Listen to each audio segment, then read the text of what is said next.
Hello friends, welcome to కి creations. ఈరోజు మన ఛానల్లో ఉప్పు వంకాయ చేసుకోవడం ఎలాగో తెలుసుకుందాం రండి. జనరల్గా నూనె వంకాయ అలాగే గుత్తి వంకాయ వినే ఉంటారు. ఉప్పు వంకాయ అనేది డిఫరెంట్గా అలాగే టేస్టీగా ఉంటుంది. ఉప్పు వంకాయ కోసం ఇంగ్రీడియంట్స్ పెద్ద కష్టమే ఉండదండి.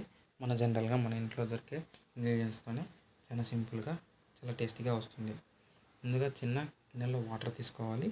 వాటర్లో కొద్దిగా ఉప్పు అనేది యాడ్ చేసుకోవాలి.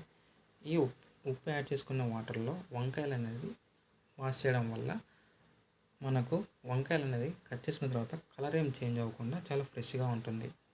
ఫ్రెండ్స్, మేము కొత్తగా ఛానల్ అనేది క్రియేట్ చేసాం కాబట్టి మీరు కూడా సబ్స్క్రైబ్ చేస్తే మేము చాలా ఆనందపడతామండి, చాలా హ్యాపీగా ఫీల్ అవుతాం. నెక్స్ట్ ఇలా వంకాయ అనేది 4 పీసెస్గా కట్ చేసుకొని ముందుగా ఉప్పు నీళ్ళలో వాష్ చేసుకొని పక్కన పెట్టేసుకున్న తర్వాత చిన్న మిక్సీ జార్లో ఎండుమిర్చి లేకపోతే కారపొడి, చిటికెడు మెంతులు, కొద్దిగా జీలకర్ర, 1 టేబుల్ స్పూన్ పసుపు, కొద్దిగా చింతపండు, ఉప్పు, అలాగే ఒక చిన్న ఆనియన్ చిన్నగా కట్ చేసుకొని మిక్సీ జార్లో చిన్న పేస్ట్లా తయారు చేసుకొని పక్కన పెట్టేసుకోవాలి. పక్కన పెట్టేసుకున్న పేస్ట్ని ముందుగా కట్ చేసి పెట్టుకున్న వంకాయలో ఇలా మధ్యలో పెట్టేసుకొని ఒక చిన్న ప్లేట్లో పక్కన పెట్టేసుకోవాలి. ఇవన్నీ చేస్తూ పక్కన స్టవ్లో చిన్న కడాయి పెట్టేసి అందులో ఒక 5 to 6 టేబుల్ స్పూన్ ఆయిల్ అనేది వేసి బాగా హీట్ చేయాలి. ఉప్పు వంకాయకి కొద్దిగా ఆయిల్ అనేది ఎక్కువ అవుతుంది.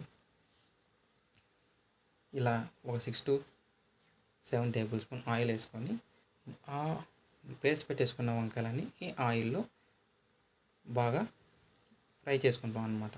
ఇందులో వాటర్ ఏం యాడ్ చేసుకోము, మొత్తం ఆయిల్తోనే ఈ ఉప్పు వంకాయ అనేది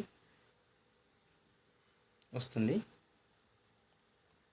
ఇలా పేస్ట్ చేసుకున్న వంకాయలని ఒక చిన్న ప్యాన్లో పెట్టేసుకొని దాన్ని ఒక 10 to 15 మినిట్స్ లో ఫ్లేమ్లో ఇలా ఉడికించుకొని ఫ్రై చేసుకుంటే చాలా బాగుంటుంది. అంతే ఫ్రెండ్స్, ఉప్పు వంకాయ రెడీ. ఇది రైస్లోకి, మెయిన్గా బగారా రైస్లోకి చాలా బాగుంటుంది.